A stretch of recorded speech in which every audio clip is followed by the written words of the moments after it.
Imagine, if you will, a realm shrouded in eternal twilight, a dimension echoing with the anguished laments of souls ensnared in ceaseless torment.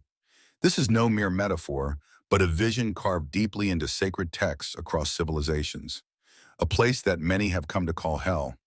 And presiding over this bleak dominion is none other than the infamous Lucifer, the fallen one whose name has stirred fear for generations. His reign is not of fire and pitchforks, but of suffering birthed from separation, from light, from love, from truth. Now shift your gaze to the other side of the unseen veil. Picture a sanctuary bathed in golden radiance, where love flows unbounded and joy dances like light on water. This is heaven, or so it is told, a place untouched by pain, governed by the divine architect, the one who is called God, a paradise beyond comprehension, where souls rest in infinite grace. But ask yourself this: what if these tales were never meant to be taken literally? What if, hidden beneath their poetic garments, lies a deeper, more sacred truth waiting to be remembered? Allow me, then, to offer you an unfamiliar lens, one that defies centuries of doctrine, yet honors the sacred yearning within us all. Know this: I do not reject the paths that others walk, nor do I belittle the faiths that guide them. I too once wandered through temples of tradition, reciting prayers with a sincere heart.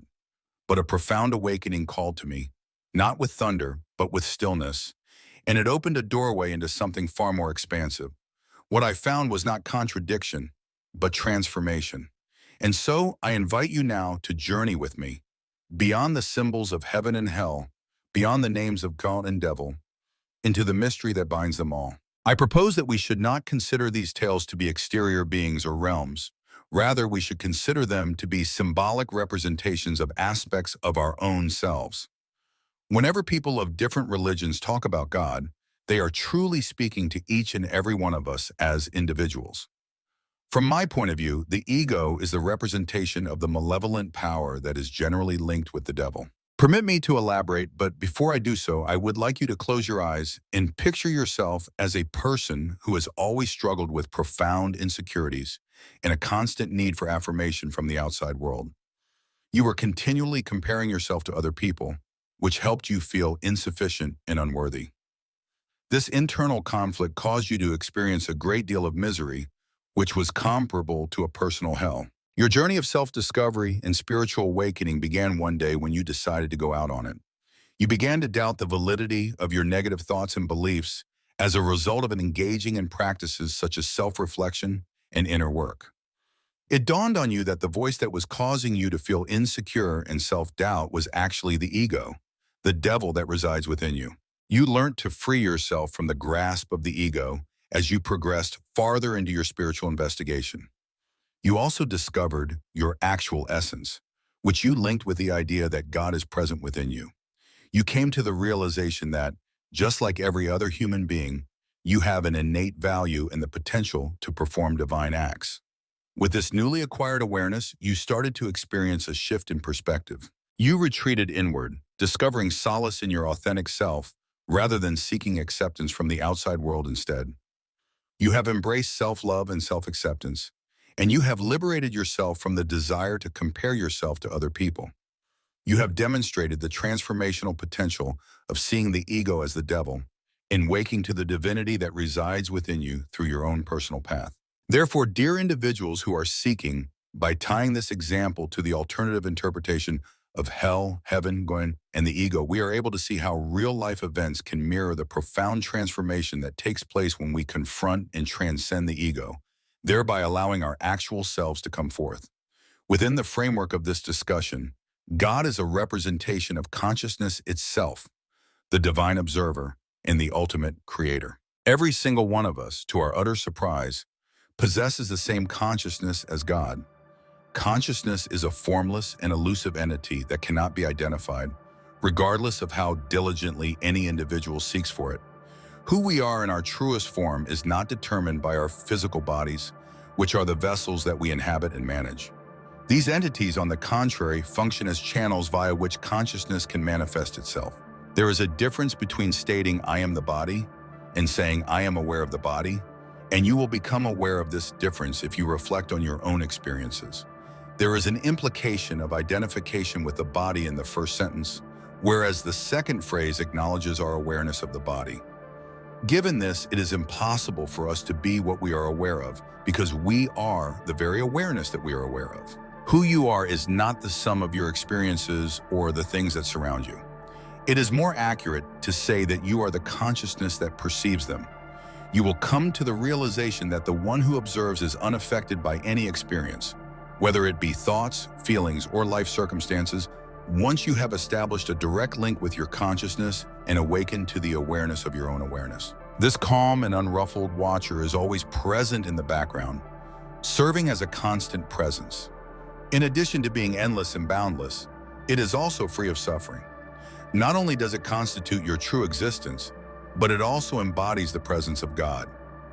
All of the teachings that encourage you to follow and trust God, or in essence, directing you toward this awakening, toward the realization that you are God.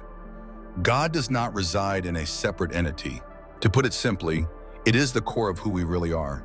Due to the fact that there is only one being, we are all part of the same being as God. Together, you and I are intertwined with every facet of existence, from the birds and bees to the trees in the natural world, from the ants to the insects that flit around. Every one of us is a manifestation of this divine awareness, which is represented by God. At this point, you might be wondering why. If we are God, we are unable to perform some actions. The concept that we are divine creatures having a human experience is all that is necessary to answer this question. Just as dogs are heavenly beings that are experiencing life as ones, so too are we gods who are experiencing life in the guise of humans.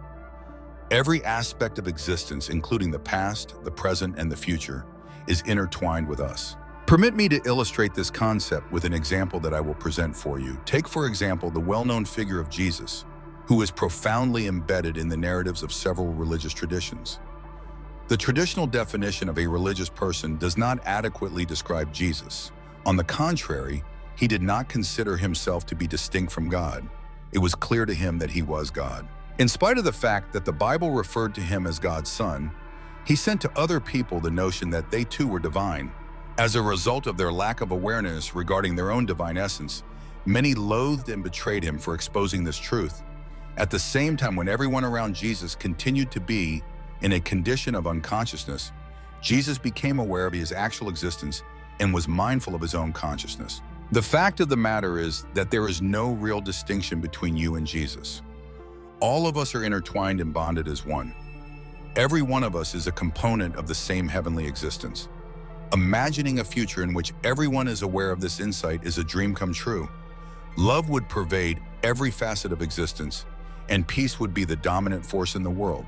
On the other hand, due to the various teachings that people have been exposed to throughout their lives, it is difficult for them to accept this fact.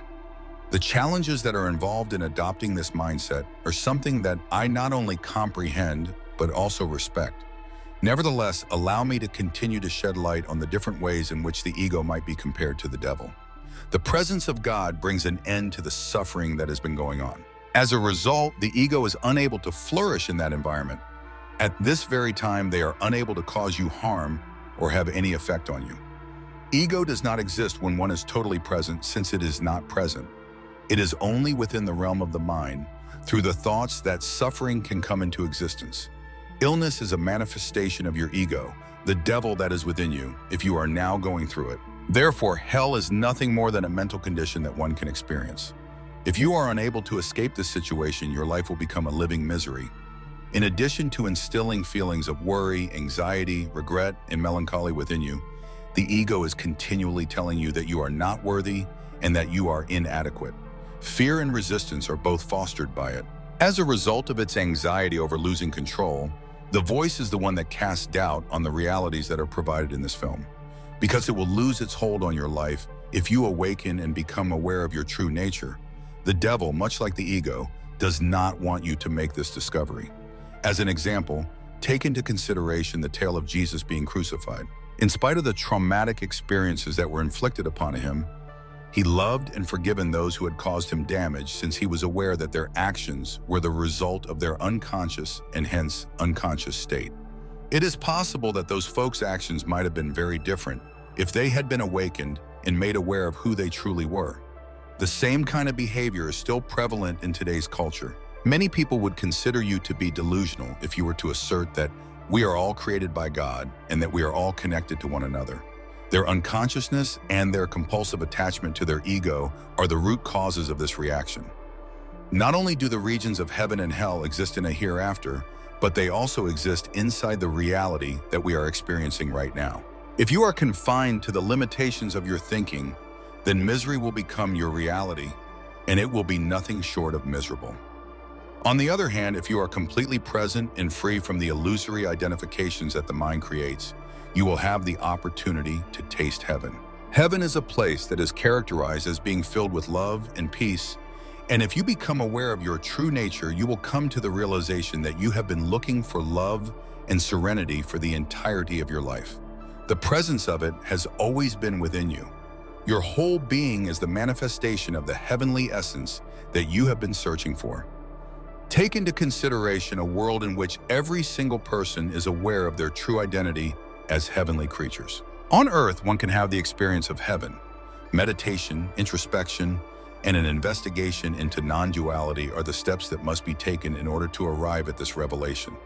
You will be led to the realization of your true nature as God through the practice of these disciplines, which will also show the interconnectivity of everything. Due to the fact that I do not possess all-encompassing information, I am aware that this instruction might contain certain misconceptions. On the other hand, my motives are honest and constructive. I really hope that this communication has piqued your interest and excited your curiosity. I am excited to read diverse points of view. Therefore, I would appreciate it if you could share your thoughts and views. Please feel free to share anything that strikes a chord with you or anything that you disagree with.